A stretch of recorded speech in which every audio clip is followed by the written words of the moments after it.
علماء کرام، سامعین محترم، برادران اسلام، حاضرین گرامی، آج ظہر کی نماز کے بعد سے آپ کا یہ اجلاس شروع ہے۔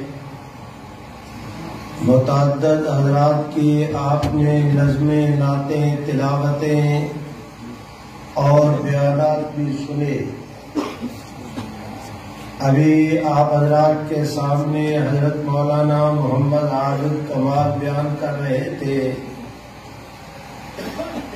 عصر کا وقت ہوا چاہتا ہے اور میری عادت نہیں کہ بیان کی وجہ سے نماز میں تاخیر کی جائے۔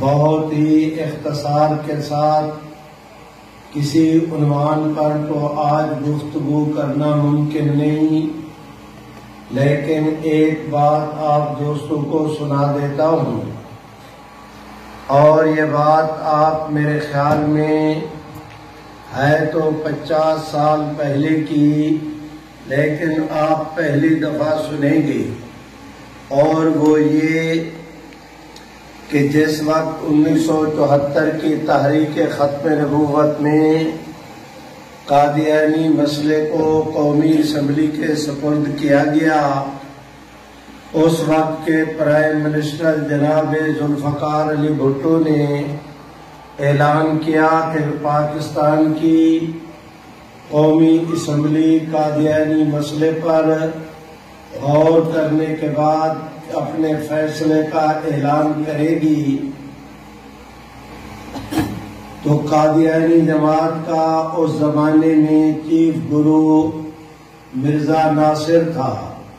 اس نے 3 درخواستیں لکھیں، ایک قومی اسمبلی کے سیکرٹری جنرل کو، ایک وفاقی وزیر قانون عبدالحفیظ پیرزادہ کو، اور ایک پرائم منسٹر جناب ذوالفقار علی بھٹو کو۔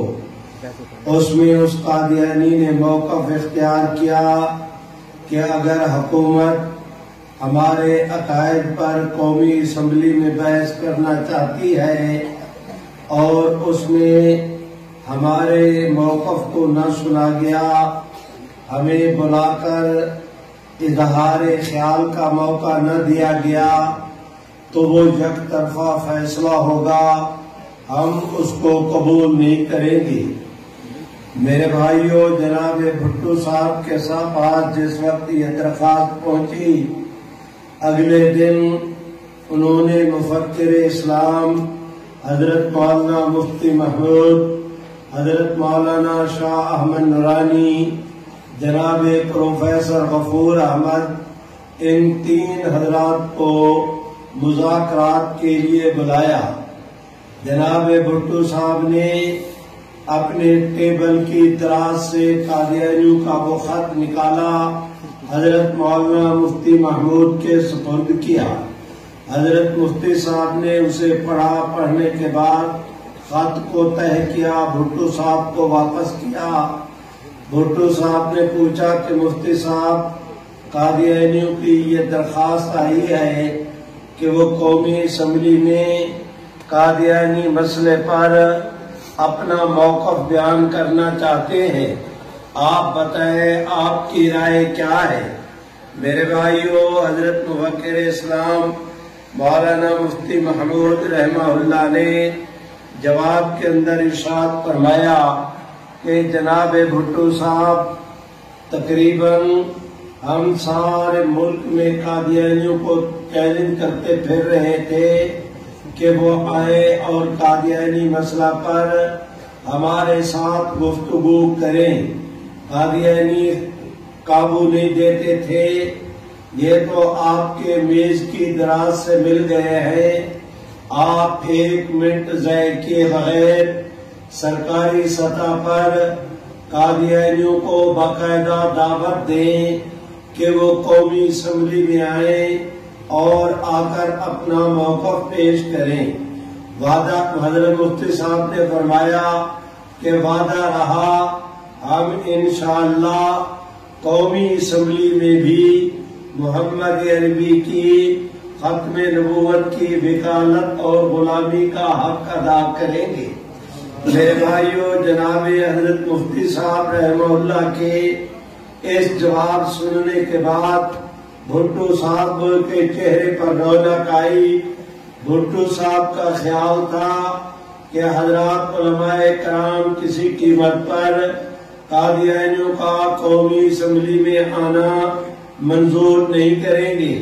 جس وقت حضرت مفتی صاحب نے کہا، انہیں اس پر حیرت ہوئی اور خوشی بھی۔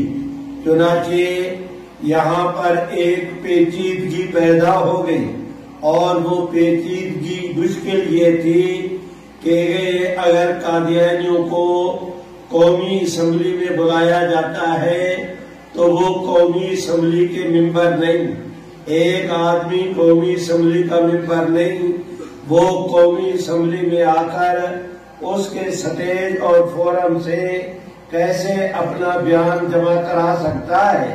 چنانچہ اس کا حل یہ نکالا گیا کہ پوری قومی اسمبلی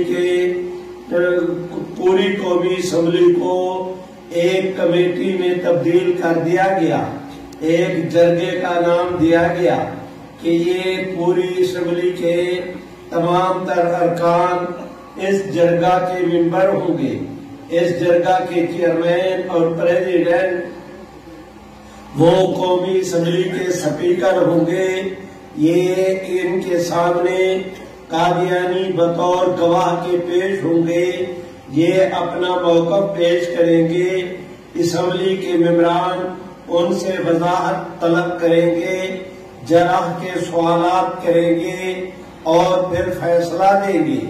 یہاں ایک اور بھی مشکل کھڑی ہو گئی، اور وہ مشکل یہ تھی کہ اس زمانے میں قومی اسمبلی کے ممبران تھے 208 اقلیتوں کے ممبران جو اسپیشل سیٹوں پر منتخب ہو کر آتے ہیں، ان کو بھی شامل کیا جائے تو ان کی تعداد بنتی تھی اس زمانے میں پوری قومی اسمبلی کی 225۔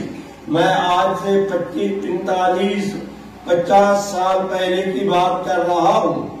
میرے بھائیوں، اب 250 آدمی سوال کرنے والے ہوں اور جواب دینے والا ایک قادیانی ہو تو ظاہر ہے کہ اتنے سوالوں کا وہ جواب نہیں دے پائے گا، تو اسمبلی میں ایک ہڑبڑ قائم ہو جائے گا۔ چنانچہ اس کا حل یہ نکالا گیا کہ پوری اسمبلی میں سے 5-6 آدمیوں کی کمیٹی بنائی گئی، جس میں سومرو صاحب بھی تھے، حضرت مفتی صاحب بھی تھے، اور بھی بہت سارے ممبران۔ 6 آدمیوں کی کمیٹی بنائی گئی اور کہا گیا کہ سارے اسمبلی کے ارکان جس نے قادیانی سے جو سوال کرنا ہے وہ لکھ کر کمیٹی کو دیں، کمیٹی غور فکر کرنے کے بعد اس پر چھانٹی کرے، ان میں سے جو سوال پوچھنے کے قابل ہوں وہ اٹارنی جنرل جناب یحییٰ بختیار کو دیے جائیں۔ یحییٰ بختیار ان منتخب سوالات میں سے جو چاہے پھر قادیانی نمائندہ سے کرے۔ اب سوال کرنے والا اٹارنی جنرل وہ بھی ایک ہوگا، جواب دینے والا قادیانی گواہ وہ بھی ایک ہوگا۔ یوں کر کے بحث کو سمٹایا گیا۔ 11 دن تک قادیانیوں نے جرح کی، قادیانیوں کا بیان ہوا، قادیانی خلیفہ مرزا ناصر کا، 2 دن لاہوری گروپ کا۔ اس کے بعد اسمبلی کے ممبران کے بیانات شروع ہوئے۔ اٹارنی جنرل نے بھی بحث کو سمیٹا، 2 دن اس نے بحث کی۔ میرے بھائیوں ذرا توجہ کریں، 10 درمیان میں چھٹیاں بھی ہوتی رہیں، 1 دن کی کارروائی ہوئی، 2 دن کی، 10 دن کی چھٹی ہوئی، 6 دن کارروائی ہوئی، 2 دن کی چھٹی کر دی گئی۔ تو اس طرح 2.5-3 مہینے قومی اسمبلی میں قادیانی مسئلے پر بحث ہوتی رہی۔ میرے بھائیوں ذرا توجہ کریں، جناب بھٹو صاحب کی حکومت نے اعلان کر رکھا تھا کہ ہم 7 ستمبر کو قومی اسمبلی اپنے فیصلے کا اعلان کرے گی۔ آج 6-7 ستمبر کی درمیانی رات کہ آج 6 ستمبر ہے، شام کے وقت بلایا، صبح 7 ستمبر ہے، یہ درمیان کو جناب بھٹو صاحب نے دوبارہ حضرت مولانا مفکر اسلام مولانا مفتی محمود، حضرت مولانا شاہ احمد نورانی، جناب پروفیسر غفور احمد صاحب کو بلایا۔ یہ حضرات تشریف لے گئے تو بھٹو صاحب نے کہا کہ حضرت مفتی صاحب قومی اسمبلی میں قادیانیوں کو غیر مسلم اقلیت قرار دینے کی بابت 6 قراردادیں جمع ہیں۔ ایک گورنمنٹ نے پیش کی تھی، ایک اپوزیشن کی طرف سے، ایک مولانا غلام غوث نے پیش کی تھی، اور ایک جو ہے وہ کیا کہتے ہیں مولانا محمد ذاکر نے پیش کی تھی، ایک جو ہے ملک جعفر نے پیش کی تھی۔ 6 کے قریب قراردادیں، تو ایک مسئلے پر قومی اسمبلی ایک قرارداد منظور کرے گی، ایک مسئلے پر 6 قراردادیں منظور نہیں ہو سکتی۔ 5 قراردادیں اگر مسترد کی گئی تو وہ جو قرارداد کے محرکین ہیں وہ احتجاج بھی کریں گے، اپنے دلائل بھی دیں گے، بائیکاٹ بھی کر سکتے ہیں۔ 3 مہینے تک خوش اسلوبی سے اسمبلی میں اتفاق کے ساتھ کارروائی چلتی رہی۔ آخری دن اگر ہم لوگ اختلاف کا شکار ہو گئے تو پوری دنیا میں ہمارے متعلق اچھا تاثر نہیں جائے گا۔ اس لیے میری رائے یہ ہے کہ 6 کی 6 قراردادیں سپیکر اپنی رولنگ کے ذریعے ان کو فارغ کر دیں۔ آپ ہم ابھی بیٹھ جاتے ہیں، نئی قرارداد مرتب کرتے ہیں، اس کے ایک ایک لفظ پر بحث کریں گے۔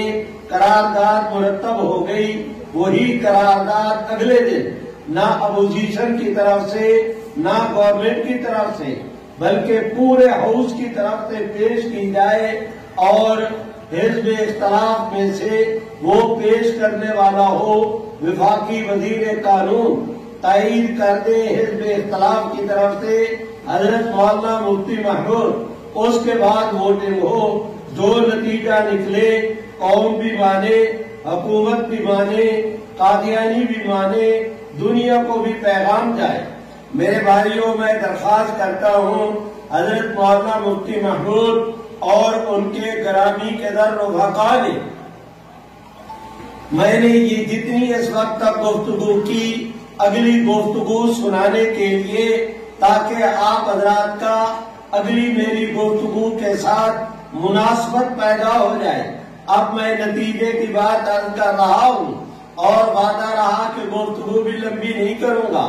میرے بھائیوں، چنانچہ حضرت مفتی صاحب نے فرمایا کہ بھٹو صاحب ہم زمینی حقائق کو مانتے ہیں، ایک مسئلے پر ایک ہی قرارداد منظور ہوگی، 6 قراردادیں نہیں، لیکن آج رات کا دن ہے، آج رات کا وقت باقی ہے، کل تو اسمبلی کا اجلاس ہوگا۔ چنانچہ بھٹو صاحب نے کہا بہت وقت ہے، ہم بسم اللہ کرتے ہیں۔ میرے بھائیوں، چنانچہ نئی قرارداد مرتب ہونا شروع ہوئی۔ اب آپ توجہ کریں کہ حضرت مولانا مفتی محمود رحمہ اللہ کتنے ذہین آدمی تھے۔ انہوں نے بھٹو صاحب نے گفتگو شروع کی تو بھٹو صاحب نے کہا کہ مفتی صاحب بتائیں قادیانیوں کے متعلق آپ کے مطالبات کیا ہیں۔ بھٹو صاحب کا خیال تھا کہ حضرت مولانا مفتی محمود 10 باتیں بتائیں گے۔ ہمیشہ مذاکرات میں یہی ہوتا ہے کہ 10 باتیں آئیں، 2 مان لی، 8 چھوڑ دی، 8 مان لی، 2 سے جان چھڑا دی، 2 گورنمنٹ اپنی منوائے، 4 اپوزیشن کی منوائے۔ وہ اس کو اس نہج پر کچھ 9 اور کچھ 2 کی پالیسی پر لا رہے تھے۔ انہوں نے کہا مفتی صاحب آپ بتائیں کہ آپ کے مطالبات کیا ہیں۔ آگے سے مفتی صاحب نے فرمایا بھٹو صاحب ہمارا تو کوئی مطالبہ نہیں۔ اب بھٹو صاحب کو تعجب ہوا، اس نے نورانی میاں کی طرف دیکھا کہ نورانی صاحب آپ مفتی صاحب کو سمجھائے یہ کیا کہتے ہیں کہ ہمارا کوئی مطالبہ نہیں. مفتی صاحب نے پھر کہا بھٹو صاحب میں صحیح کہتا ہوں ہمارا کوئی مطالبہ نہیں, ہمارا تو صرف اتنا ہے کہ قادیانیوں کے متعلق آئین میں لکھ دو کہ وہ کافر ہیں. اب جب یہ لکھتے تو باقی بتا کیا؟ میری بات سمجھے ہو؟ ایک مطالبہ اب بھٹو کتنے مانے گا کتنے چھوڑے گا. ایک ون پوائنٹ ایجنڈا ایسا پیش کیا.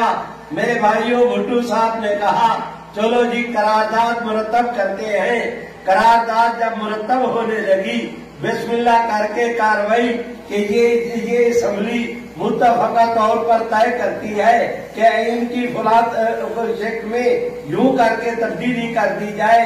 اس میں بھٹو صاحب نے کہا کہ حضرت مفتی صاحب ہم یہ لکھ دیتے ہیں کہ آج کے بعد جو شخص حضور علیہ السلام کے بعد جو شخص نبوت کا دعویٰ کرے آج کے بعد پاکستان کے آئین کی روح سے جھوٹا مدعی نبوت اور اس کے ماننے والے کافر ہوں گے. حضرت مولانا مفتی محمود رحمہ اللہ نے جواب میں فرمایا بھٹو صاحب آپ ایسے نہ کریں بلکہ اس میں یہ لکھیں کہ حضور آخری نبی ہیں. آپ کے بعد جو نبوت کا دعویٰ کرے جیسے مرزا غلام قادیانی اور اس کے ماننے والے وہ کافر اور دائرہ اسلام سے خارج ہے کہ ان کا نام بھی آنا چاہیے اقلیتوں کی فہرست میں.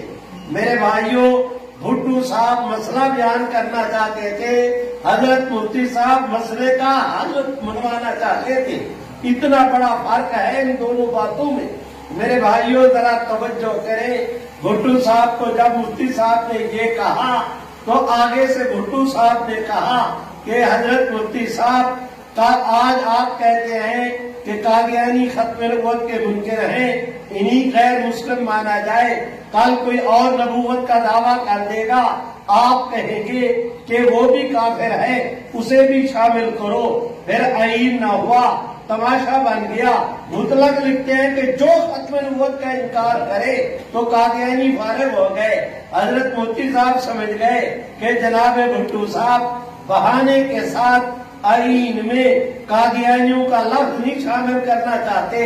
حضرت مفتی صاحب مسکرائے, میری طرف دیکھے, یوں کر کے اپنا پاؤں آگے کیا, فرمایا بھٹو صاحب میرے پاؤں میں کانٹا لگا ہے, میں کہتا ہوں کانٹا نکال دو.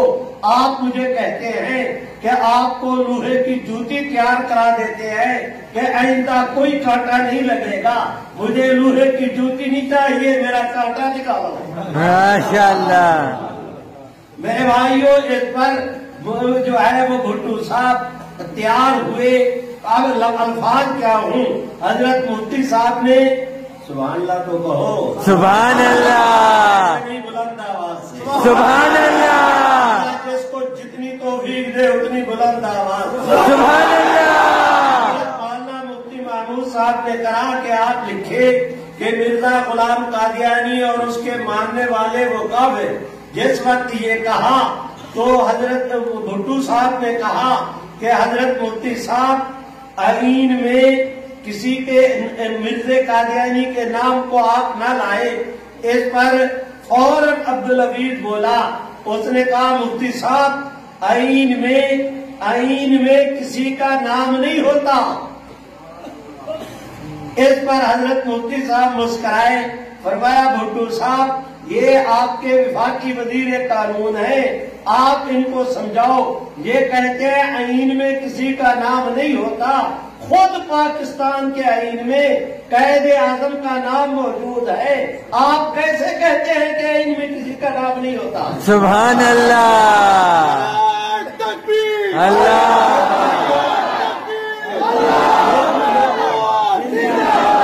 لو بھائیوں پیرزادہ بھی فارغ ہو گیا. اب وہ جو مولانا کوثر نیازی بیٹھے تھے وہ تھا تو ہماری کلاس کا آخر مولوی, اس نے اتنا خطرناک وار کیا. اس نے کہا حضرت مفتی صاحب پاکستان کے آئین میں ملعون قادیان کا نام لے کر آپ پاکستان کے آئین کو کیوں پلید کرنا چاہتے ہیں؟ دیکھیں کتنی خطرناک وار کیا. کہ کہا یہ مفتی صاحب کی حمایت کی کہ مرزا بڑا ملعون تھا، تائید بھٹو صاحب کی کہ نام نہیں آنا چاہیے، اتنی بڑی اس نے چلاکی کی۔ آگے حضرت مولانا مفتی محمود، سبحان اللہ تو کہو، سبحان اللہ، آگے حضرت مولانا مفتی محمود صاحب تھے، زیر لب مسکرائے، بھٹو صاحب کو کہا کہ بھٹو صاحب آپ مولانا کوثر نیازی کو سمجھائے، قرآن مجید میں خنزیر کا نام بھی ہے، شیطان کا نام بھی ہے۔ سبحان اللہ، اگر خنزیر کا نام آنے سے قرآن مجید پلید نہیں ہوا تو ملعون قادیاں کا نام آنے سے پاکستان کا آئین بھی پلید نہیں ہوگا۔ سبحان اللہ، جب حضرت مفتی صاحب نے یہ بات کہی، بھٹو صاحب نے بے ساختہ کوثر نیازی کی طرف دیکھا، دیکھ کے کہا نیازی تم چلاکیاں نہ کرو، تمہیں پتا ہے تمہارے سامنے کون بول رہا ہے؟ سبحان اللہ، یہ تو وہ بندہ خدا ہے کہ اگر مٹی اٹھا کر اسے سونا ثابت کرنا چاہے تو یہ اس کو بھی سونا ثابت کر سکتا ہے، تیری مجال نہیں۔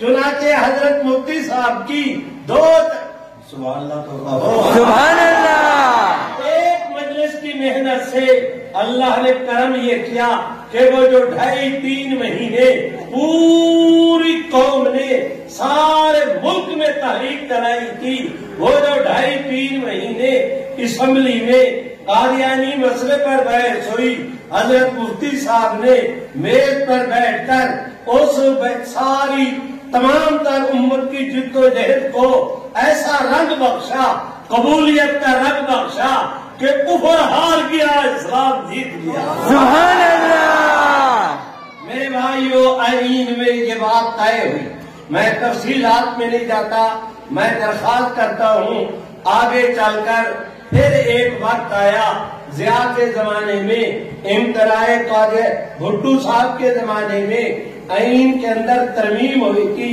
جناب ضیاء صاحب کے زمانے میں ایک امتناع قاضیانت آرڈیننس جاری ہوا، اس کے بعد پھر اسمبلی نے بھی اس کی توثیق کی۔ ضیاء کے زمانے میں جو قانون منظور ہوا وہ قانون سازی تھی، بھٹو صاحب کے زمانے میں آئین سازی، ان کے زمانے میں قانون سازی۔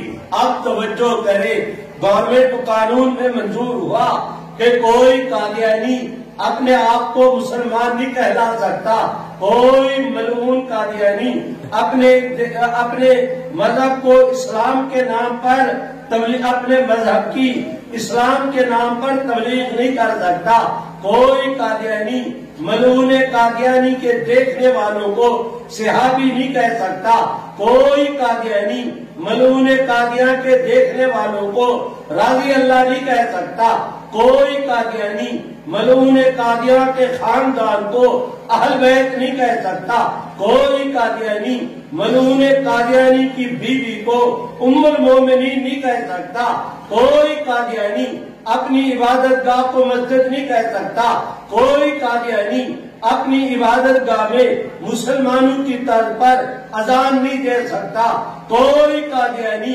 ملعون قادیاں کے دیکھنے والوں کو ملعون قادیاں کے نام نہاد خلفاء کو امیر المومنین یا خلیفۃ المسلمین نہیں کہہ سکتا، کوئی قادیانی کوئی اسلام کی علامت اور نشانی جس سے اس کا مسلمان ہونا سمجھا جائے وہ استعمال نہیں کر سکتا، یہ ضیاء صاحب کے زمانے میں منظور ہوا۔ بھائیو ذرا توجہ کرے، وہ دن جائے آج کا دن آئے، یہ بات آئین میں موجود ہے، آپ بھی کہہ دیں موجود ہے، زور سے بولو موجود ہے، اور انشاءاللہ قیامت کی صبح تک آئین بھی رہے گا، یہ قانون کا حصہ بھی رہے گا انشاءاللہ، کہتے رہے گا، وہ بلند آواز کے ساتھ کہتے رہے گا انشاءاللہ۔ میرے بھائیو ذرا توجہ کرے، مختلف مواقع پر مختلف گورنمنٹوں نے مختلف دور میں اس کو ختم کرنے کی کوشش کی، اس کے لیے چون چلاکیاں کرتے رہے، آپ حضرات کو اندازہ نہیں ہے اپنی طاقت کا، آپ کو اندازہ نہیں دشمن کی سازشوں کا کہ وہ برابر اس کو ختم کرنے کے لیے کس طرح جد و جہد کرتے رہتے ہیں۔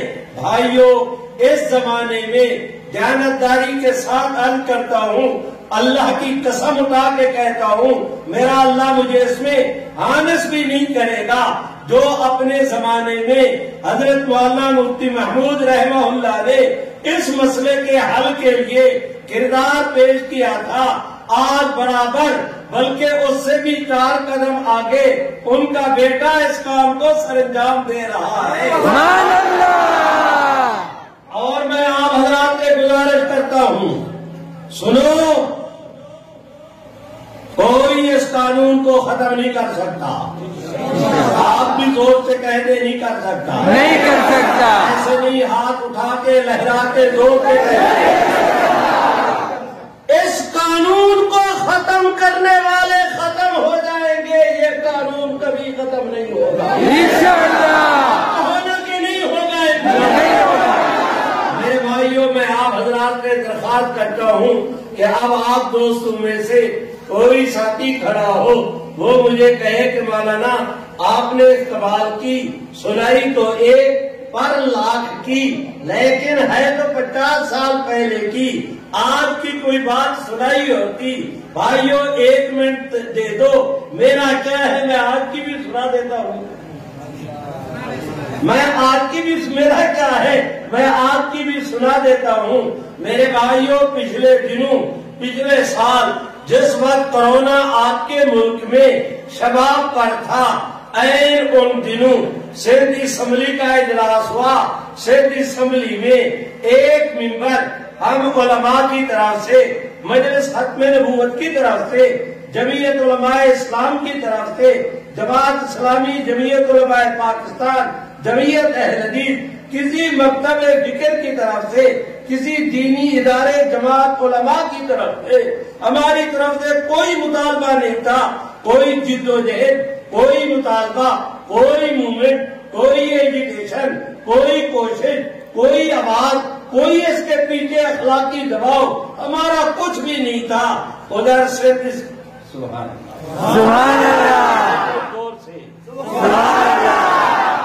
ادھر سندھ اسمبلی کا اجلاس ہوا، سندھ اسمبلی کے اجلاس میں اب دیکھیں کراچی کا ماحول، سندھ اسمبلی، وہاں پر حکومت پاکستان پیپلز پارٹی کی اپوزیشن میں ہے، MQM والے، علماء کا مطالبہ بھی کوئی نہیں، اس کے پیچھے کوئی اخلاقی دباؤ بھی نہیں، کوئی تحریک کا زور بھی نہیں، بس ادھر اسمبلی کا اجلاس ہوا، ادھر ممبر آئے، کوئی ممبر وہاں بیٹھا ہے، کوئی ممبر وہاں بیٹھا ہے، کوئی وہاں، سب نے ماسک چڑھائے ہوئے، اسمبلی کے اجلاس میں ایک ممبر درویش وہ کھڑا ہوا، اس نے کہا جی میں قرارداد پیش کرتا ہوں، پرائیویٹ ڈے تھا، ہر آدمی کو پرائیویٹ ڈے میں ممبر کو قرارداد پیش کرنے کا حق حاصل ہوتا ہے کہ آج اسمبلی یہ قانون منظور کرے، قرارداد منظور کرے کہ پورے صوبہ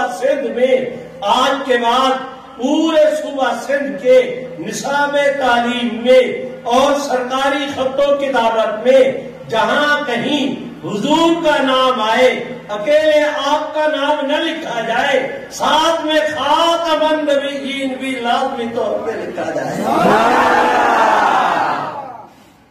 آپ حضرات کو معلوم ہے سپیکر بڑی بم چیز ہوتی ہے، وہ چاہتا قرارداد کو پینڈنگ کر دیتا، وہ چاہتا قرارداد کو مسترد کر دیتا، چاہتا سٹینڈنگ کمیٹی کے سپرد کر دیتا، ہزار اس کے پاس بہانے تھے، اس کی زبان سے نکلا اور سندھ اسمبلی وہ خیبر پختونخوا، پنجاب، بلوچستان، بلتستان، وہ آپ کا گلگت، میرے بھائیوں آزاد کشمیر، قومی اسمبلی، سینٹ، تمام ان ہاؤسوں میں کہیں پر غیر مسلموں کی اتنی تعداد نہیں جتنی سندھ اسمبلی میں، اس لیے کہ گھوٹکی، شکارپور، جیکب آباد، مٹھی، تھرپارکر، اس سارے علاقے میں بہت زیادہ تعداد میں وہاں پر ہندو ہیں، جنرل الیکشن لڑ کر ان کے ممبر آتے ہیں، سبیشل سیٹوں پر بھی بڑی ان کی تعداد۔ اب ذرا توجہ کریں، کراچی جیسا شہر، کورونا جیسا موسم، سندھ اسمبلی کا اجلاس، سب نے ماسک کرائے ہوئے، علماء کی طرف سے کوئی مطالبہ نہیں۔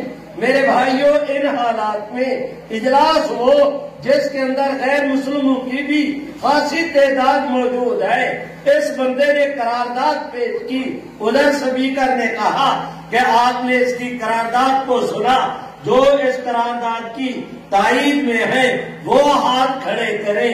اس نے کہا ہاتھ کھڑے کریں، میری طرف دیکھیں، پورے سبحان اللہ، پوری اسمبلی میں ایک ممبر بھی ایسا نہیں تھا جس کے ہاتھ نیچے رہے ہوں، سب ممبروں نے تائید میں ہاتھ کھڑے کر دیے۔ میرے بھائیوں، میں درخواست کرتا ہوں علماء کرام کی موجودگی میں کہ آج ان غیر مسلم لوگوں کا اس کے لیے ووٹ دینا، اس کی میں تعبیر یہ کرتا ہوں کہ آج اللہ نے حضور کی امت دعوت، امت اجابت دونوں کو حضور کی عظمت کا جھنڈا بلند کرنے کے لیے اکٹھا کر دیا۔ سبحان اللہ۔ 4 دنوں کے بعد یہ قرارداد آئی قومی اسمبلی میں، یہی بالکل یہی قرارداد کہ اس نے سندھ اسمبلی سندھ صوبے کا کہا، اس نے پورے ملک کا کہا۔ اور آپ جانتے ہیں قومی اسمبلی وہ جس قومی اسمبلی میں، میرے بھائیوں ذرا توجہ کریں، جس قومی اسمبلی نے وزیر اعظم منتخب وہ کیا جس کی زبان پر خاتم النبیین کا لفظ نہیں آتا، اور جس کی زبان پر خاتم النبیین کا لفظ بولنا چاہے لذت طاری ہو جاتا ہے، سرسام کا بخار ہو جاتا ہے اس بد نصیب کو، لیکن یہ لفظ نہیں بول سکتا۔ اس اسمبلی میں ادھر سبحان اللہ، ادھر قرارداد پیش ہوئی، ادھر متفقہ طور پر منظور ہو گئی، ادھر اللہ نے کرم کا معاملہ کیا۔ میرے بھائیوں، سینٹ میں متفقہ طور پر منظور ہوئی، پنجاب اسمبلی نے منظور کی، آزاد کشمیر اسمبلی نے منظور کی۔ اس وقت کی صورتحال یہ ہے کہ پورے ملک میں وزرائے تعلیم کو، محکمہ تعلیم کو سرکاری طور پر آرڈر جا چکے، عمل درآمد ہو رہا کہ تم اپنے نصاب تعلیم میں جہاں خاتم النبیین کا لفظ ہے، وہاں جہاں پر حضور کا نام ہے، اکیلے آپ کا نام نہیں، ساتھ میں خاتم النبیین کا لفظ بھی لازمی طور پر لکھو۔ تمام چیف سیکرٹری صاحبان کو، ہوم سیکرٹری صاحبان کو، لا سیکرٹریوں کو، پورے صوبوں کے سب کو مطلع کر دیا گیا کہ تم آج کے بعد جو آرڈر جاری کرو، جو نوٹیفیکیشن جاری کرو، جہاں حضور کا نام آئے خاتم النبیین بھی لازمی طور پر لکھا جائے۔ بھائیو، وہ کل کی رپورٹ تھی، یہ آج کی رپورٹ ہے، آئندہ کل کیا ہوگا؟ 1 منٹ دے دو، میں وہ بھی حل کر دیتا ہوں۔ میرے ساتھ مل کے کہو، تاج و تخت ختم نبوت زندہ باد۔ میں نے ماضی کی بات بھی کی، تم نے کہا 50 سال پہلے کی، میں نے کل کی بات کی، تم نے سنا اڑا دیا۔ بھائیو، اب مستقبل کی بات میں نہیں کرتا، وہ آپ کریں گے۔ میں پوچھتا جاتا ہوں، آپ میرے ساتھ کہتے جائیں، میں آپ حضرات سے پوچھتا ہوں، کیا خیال ہے آپ حضرات کا کہ اس خطے میں دین مٹ جائے گا یا رہے گا؟ رہے گا۔ وہ کہتے ہیں رہے گا، وہ زور کے ساتھ کہے گا رہے گا۔ ایسے نہیں، وہ پوری جس کو میرے کہنے پہ نہیں، اپنے ایمان اور ضمیر کی بنیاد پہ اپنے رب کو حاضر ناظر کر کے پوری توانائی کے ساتھ کہے، آپ کا ایمان اور عقیدہ کیا کہتا ہے؟ دین مٹ جائے گا یا رہے گا؟ رہے گا۔ بولو، جو کہتے ہیں رہے گا وہ زور کے ساتھ کہے۔ میرے بھائیوں، ذرا توجہ کرو، پاکستان کی 47 میں بنا، 2020 میں بیٹھے ہیں، کون صدی ہو گئی؟ اس دوران میں 2 بدترین حکومتیں آئیں۔ ایک بدترین حکومت یحییٰ جنرل یحییٰ خان کی تھی، جس ملعون کے کرتوتوں کی وجہ سے پورے ملک کو تعفن کے اندر مبتلا کر دیا گیا۔ میں بچیوں بیٹیوں والا ہوں، مجھے بات کرتے لحاظ آتا ہے۔ حمود الرحمان کمیشن کی رپورٹ چھپ چکی، جس میں بطور خاص یہ جملہ ہے کہ اس جنرل ملعون نے پورے ملک کے جہاں جہاں ہمارے صدر حسین ان کو اس نے چکلا گاہ بنا دیا تھا۔ سرکاری جو کمیٹی بنی تھی عدلیہ کی، یہ اس کی رپورٹ ہے، لیکن میں آپ حضرات سے درخواست کرتا ہوں، دوسری بدترین حکومت وہ پرویز مشرف کی تھی، جو آیا اس نے ڈنڈا اٹھایا دین والوں کے خلاف، مساجد پہ پابندی، مدارس پہ پابندی، لال مسجد کا قیمہ کر دو، ان پہ وہ شیڈول لگا دو، چھاپے پہ چھاپا، اس کو پکڑ اس کو پکڑ، اس نے قیامت قائم کر دی۔ لیکن میرے